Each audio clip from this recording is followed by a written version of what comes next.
हिजो नेपाली कांग्रेसको सभापतिको घरमा पदाधिकारीहरू पनि बस्नुभयो, छलफल गर्नुभयो।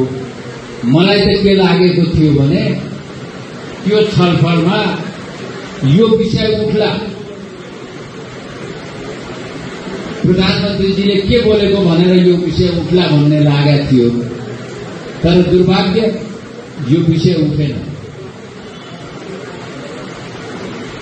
दुर्भाग्य भन्छु। देशमा यति सिरियस कुरा भइरहेको छ, प्रधानमन्त्रीजीले सिरियस कुरा गरिरहनु भएको छ।